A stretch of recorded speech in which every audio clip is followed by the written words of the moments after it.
Hello, my friends. This is Stacy Sade, and you are tuning in to the Annestasis podcast, where we love to hear stories about transformation that happen after a relocation. That's our gig. That's what we like to talk about. And today, I get the honor of talking to a dear friend that I have literally known since I think I'm right when I say 14 or 15 years old.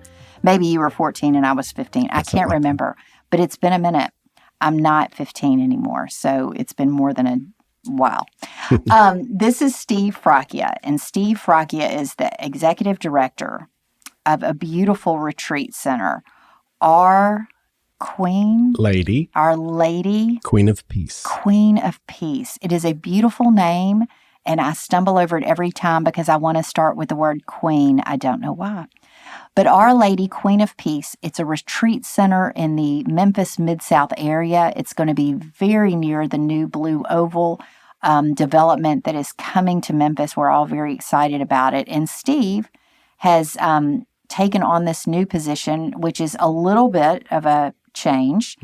And I say that jokingly because Steve has pretty much been in the financial world up until now. That's right.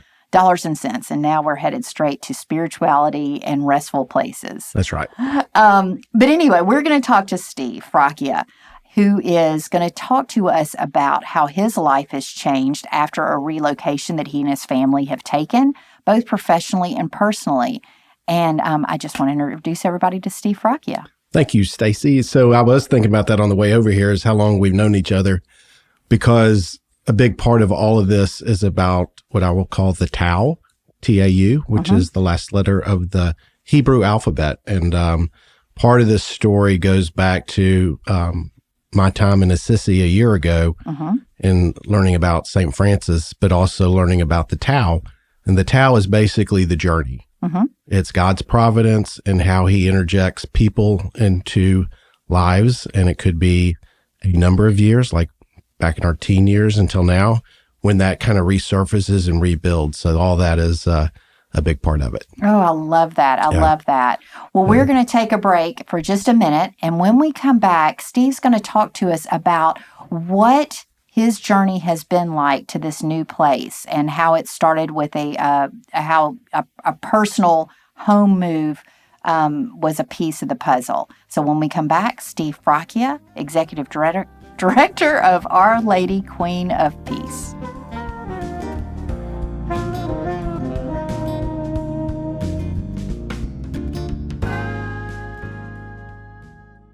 Blues in the Basement. Blues in the Basement. I was born in 71, so that was kind of the year that all of Al Green's hits starting to pop off. Blues in the Basement on the Kadzukian Network.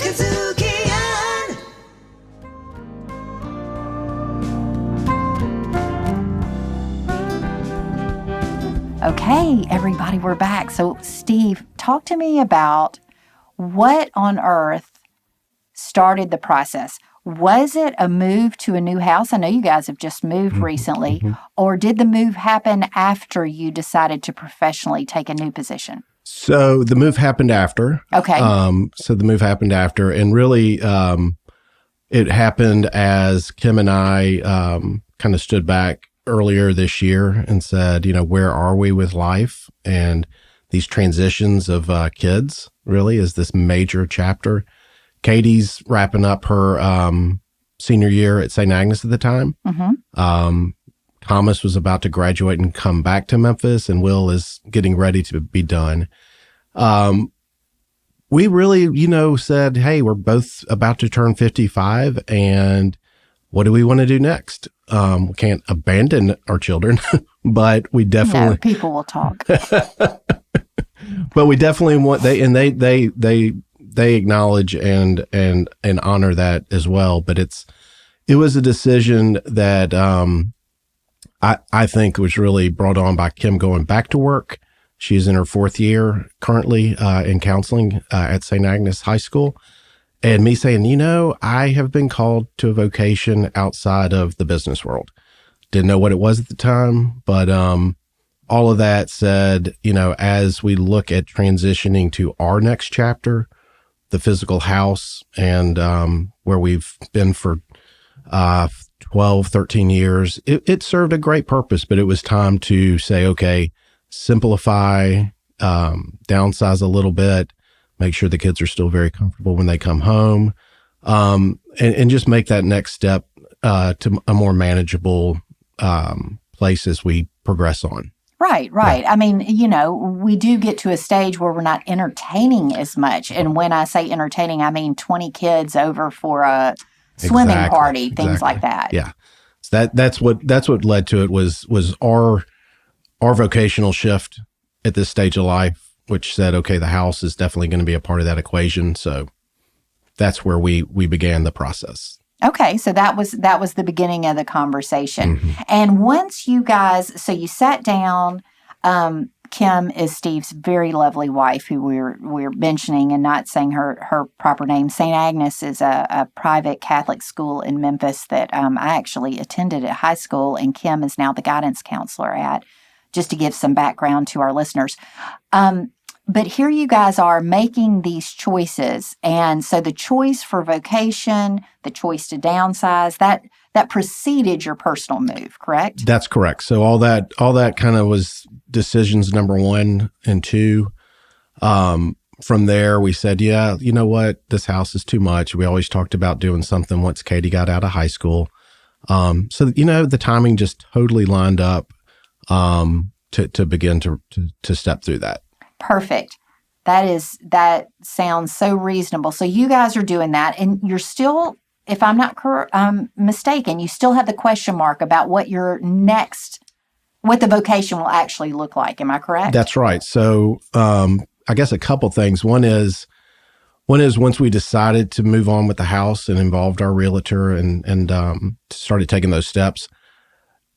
Interestingly enough, we didn't want to wait to sell the house. We're like, we wanted the, I guess the peace of mind of like knowing where that would be. Mm-hmm. So we did go ahead and buy that next house. But yeah, a lot of that happened, say in the first quarter of the year, March, April timeframe. But I knew I had a period of time with my former job while I transitioned all that correctly.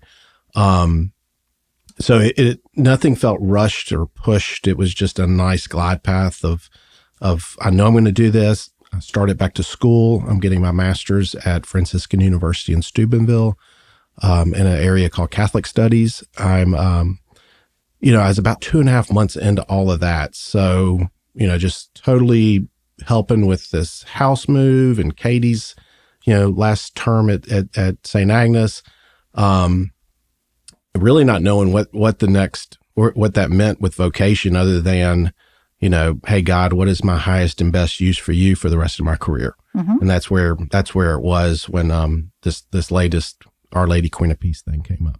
That is so wonderful. What did it look like as far as moving the house? I mean, obviously bigger house, more stuff. What did that process look like? Did you guys cherry pick what you loved? What did you do? We knew we wanted to be in Germantown still. Mm-hmm. We knew we did not want the 2 acres we were on or a pool. So that was process of elimination. We knew we loved some of the spaces. It was easy to luckily we found a great one in the Enclave. The downsizing was primarily a furniture related discussion, or mm-hmm. I'll say discussion, a furniture related task on Kim's end to get, how does this room going to go into the new house? And mm-hmm.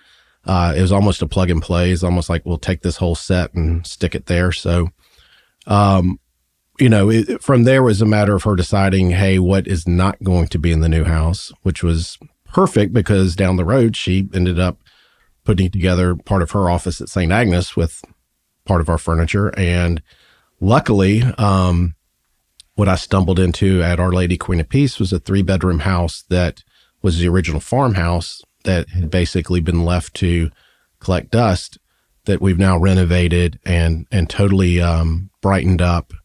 Now serves as a separate 3-bedroom retreat house for the whole complex, which now has a fair amount of our old furniture in it. Which is so lovely to be able to repurpose and reuse, which is so much of what we talk about here. Tell me a little bit about the story about how Our Lady Queen of Peace popped up into your, how did you even know that was available? What was that process? Yeah, again, I'll always go back to God's providence and him just hearing that. And I thought it was going to be about a 12 to 15 month sabbatical. Just this period of like, okay, I've worked since I was, Raymond, I've worked ever since I was quite young, and 10 probably. It's a little illegal, but hey, nobody's judging. But this was the perfect time. Again, kids' ages, Kim's transition, etc. I was going to take 12 to 15 months. I was going to focus on getting my master's, which I had since started. I was going to go walk the Camino de Santiago in Spain, which takes about 33 days of just straight walking. A number of those bucket list things in your mid 50s that just start attacking. And, I've always been I don't want to say daily, but fairly, multiple times throughout the week, I'll be going to daily mass, at the Catholic Church. And, during this process, I switched to the 6:15 daily mass a.m. every morning. And I was 2.5 months into this. And just, again, that prayer every day of, hey, God, what is my highest and best use for you? And just looked at my phone after mass and, email from the diocese of the job opening. I knew about Our Lady Queen of Peace. It's been around for about 18 years, and there were a number of different retreats I'd been on. So I would say it'd been pre-COVID before I'd really let that hit my radar about Queen of Peace. And they'd been through some transitions and changes and things like that.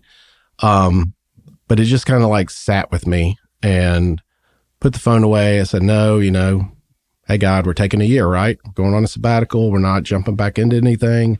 I know I'm going to have some great stuff pop up, but I'm going to wait. And a week later, the same thing happens. Right after Tuesday morning mass, look at my phone, and there's the job posting again. And so one thing leads to another. I'm in contact with some good friends at the diocese, and we're like kids in a candy store brainstorming about what we can do to really bring it to a spot where our community can just enjoy the 140 acres and just beautiful spaces and all that it offers. That's wonderful. So just to kind of encapsulate kind of what we've talked about, there was a conversation between you and your wife. You're thinking about realigning, period, no matter, work-related, purpose-related, children-related. You do decide to make a move. You choose a home. You're selling the old home, but you guys get to a new place through that unpacking. You're still kind of what you had assumed was going to be a time to figure out next steps, and suddenly the door starts knocking electronically, and you're like, that's interesting. So what I want to talk about moving forward, because there's so many things. I took a tour of the space, and I'd be thrilled to give a commercial about it. But I want to talk about the rebirth into that space and what I believe is an energetic shift between relocation and the simplification that allows room for conversations about what is the next step, what is the next season. So I want to hear all about that. We're going to take a real quick break, and then we're going to come back and talk to Steve Fracchia about his personal and professional move and what life looks like now on the other side of it, now that the boxes are unpacked and things are decided. So we'll be back in just a minute.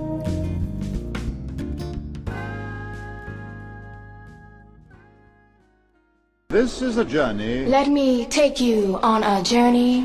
There will still be the journey. The journey. New sheriff. When you leave this planet, leave it in a better shape than you found it. Right. And that's kind of how we live. Watch The Journey on the Kadzukian Network.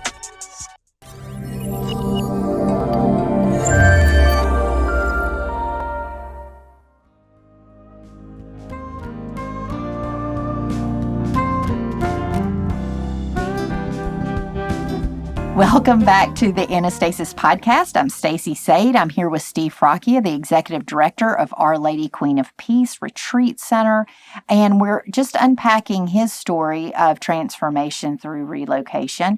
And we've kind of covered all the things that you've done up to this point. What's life like now? What does it feel like now for you guys, and what does it look like on a practical level? Can you see the trajectory that happened? It's been a lot of fun, and Kim and I were just talking over dinner this weekend about, wow, what a crazy 2023 it has been. Obviously just a number of changes. One of them being my dad passing away, and just this going through that with my siblings and Ellen, and just all of that, and just now kind of going like, well, if we just get to August, this will happen.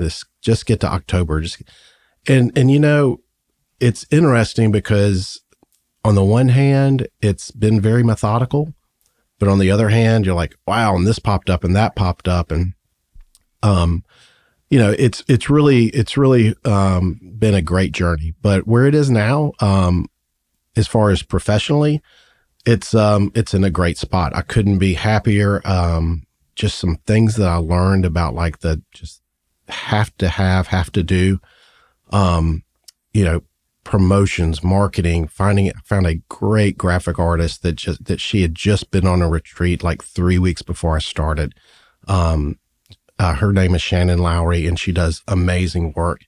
But I look at like my early social media post where it's just me and clip art, I'm laughing because I know way too much about that. And now I look at what she has developed and just the number of eyeballs and feet that are up there now because of like effective marketing is amazing. And I knew early on, and I told the bishop and our team, I was like, we have to have a signature event in 2023. This place is too special. It's all about getting people there. And once you're there, you know about it. We had an event on November 4th called Camino a la Paz. So the way to peace. It kind of played off of my perceived Camino de Santiago that I was going to do. And if you ever study the Camino in Spain, they talk about being your Camino. So no two Caminos are the same. So my Camino got a ... Wait a little while, but go have this Camino a la Paz, this way to peace. We had 380 people for a first year thing that was basically built from scratch 6 weeks earlier with an amazing team at the Diocese of Memphis supporting every step of that.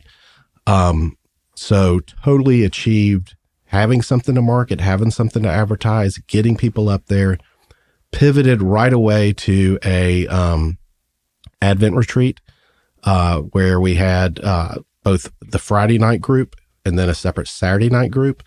And that was really cool because you saw a whole new set of faces of people that came because it was only one night. But they will be back for the 2-night retreats, and they will be back for our longer, like week-long silent retreat offerings and things like that, because they've kind of broken the ice into what a retreat experience is like.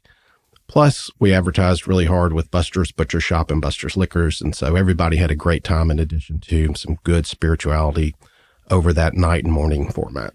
Absolutely. I love this because this recording is happening in December of 2023, regardless of when you listen to it. So we're talking a lot about reflecting over the year prior and looking toward 2024, the new year. What I love is in a world that is, I think without exception, very weary, it's such a nice opportunity to allow respite in a fun atmosphere. I think that that's the fear of everyone, is that I do want to do a retreat, but I don't want to sign my life away. Right. And do I have to be quiet for 48 hours? It's nice to be able to offer people appetizer portions. And another way that we've really had some great traction with that too is getting the word out that we are there every day. So don't wait for us to schedule a planned retreat. And you can come use the place during the day. We're calling it Daybreak at Queen of Peace. You and some girlfriends, or you by yourself, bring your laptop if you want, disconnect, reconnect, whatever you want to do. We have the separate 3-bedroom retreat house, but just come up and just enjoy it. Get a group and just stay at that house and just disconnect and remember what silence feels like after you listen to a great podcast. Remember, on the way. Yeah, on the way. But it is so important in today's world. And that's, whether it's bereavement, whether it's, stress at work, hey, employer, send your employees up here for this kind of break. Mm-hmm. So many things where it's like, it's only 140 acres and it's only like 4 or 5 miles of hiking trails. And it has a disc golf course, and it's just an amazing spot just to disconnect. And it's only 45 minutes from Memphis. Yeah, that is so, I love that. You know, we even talked about, I would love to bring my company, Annestasis, because as a growing company, you go from idea to throwing anything up against a wall that might be, you know, meaningful to let's be intentional now. The smartest folks right now that are using it are actually coming regularly to do either a quarterly or a monthly. Yeah. A guy named D. Hour at St. Anne's is one of my poster children for this, because he got so much out of his first one with just his 7 or 8 people in the conference room doing a day session where I like cook them eggs and I cook them lunch, and I now have my signature soon to be famous Peace Breaker cheeseburger that I make for him. You heard it first here. But that's the concept. I mean, just get away and you're so much more effective, and you kick yourself for not doing it earlier when you do get away, and then take it one step further. Let's have a nice dinner the night before and everybody get a great night's sleep at the retreat center, and then move into your meeting. So just a lot of opportunity for that. I love that. I love that. And we've talked a lot about what that meant for you and your rebirth and this situation. I mean, clearly just the scaling back and the redirection has produced in you a great deal of energy in a completely new area. Tell me about Kim and the children. Has this move, this scale back, this simplification, has it affected them at all? Do they even notice it? You know, it's what's great is that Kim is having such a great time back in, quote unquote, the workforce, being the head of counseling at St. Agnes. She did 3 years at St. Louis grade school. She took off for 18 years as the kids grew. She is so knee deep into her career right now in a great way that, you know, it is awesome for her. You know, it's funny because, again, we're talking, you know, obviously this is the week we're at Christmas. This is the week that the kids pile back in from college, and they're like, hey, where's the food in the fridge? And why aren't we doing this? And why aren't, you know, so they're in a little more of a rude awakening period of like, time for y'all to be adulting a little too. So it's fun because we get to kind of stand back and say, oh, I forgot my wallet. Hey, Thomas, you might as well be buying us dinner anyway. So yes, I like that. I love that. It's so good that but they're good. They're great kids. And, you know, they were packing boxes and cleaning out closets and unpacking boxes. And, you know, I'm too cheap to hire out what I can do on my own. So. Sure, absolutely. Well, you've got these children, labor. So, did they start like throwing things away and wanting to get things away as well? They did pretty good. They started getting the, you know, wow, it's been a while since I've cleaned out my closet, and no, I know I'm never going to wear that, but I do want to keep this and this. So, you know, we had a lot more attic space at the old house. Now we have decent attic space, but they had to think like, okay, am I going to put this in my room? Because my room's now smaller, or, you know, how's all that going to work? So they went through some good processes of it was fun to see the things that we gave them over the years that we hoped they would be attached to, like a memorabilia, something that they did actually keep. Yeah. And I'm still looking for a few that they didn't keep. Maybe it's in a box. I hope it's not at Goodwill, but if it is, I hope somebody's enjoying it. Yeah. Absolutely. You know, it touched on a memory 2 years ago, maybe 3. The first time I came and helped decorate for Christmas when Annestasis was a new company. I'm going to say 2 years ago, maybe. One of the most fun pieces of it was when we decluttered Christmas. We brought down everything in the Fracchia household that had been a part of your celebrations for years. And we put it all along your dining room table. And I had Kim shop it like she was going to a store. And she had a lot to take. I mean, she took off a full carload full. And she was giddy about it. It was so fun to think of, oh my gosh, I really don't have to keep all this stuff. And I said, that's the myth that we drag this stuff down. We are not going to put it out in our house, and we're keeping it for Mimi or whatever. And it just doesn't even matter. This round, You did a pretty good job with that, but you did leave too much. Did I leave too much? The house was bigger. This round was different because I kind of felt early on like I'm the one making the career change. I'm the one with some extra time. I'm the one.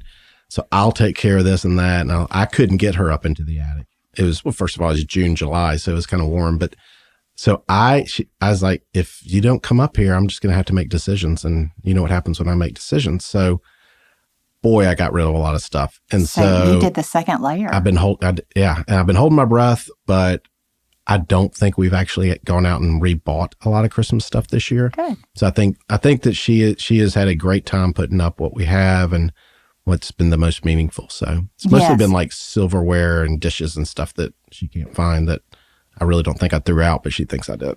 Well, maybe not. Maybe they were gifted to a higher purpose. Who knows? Who knows?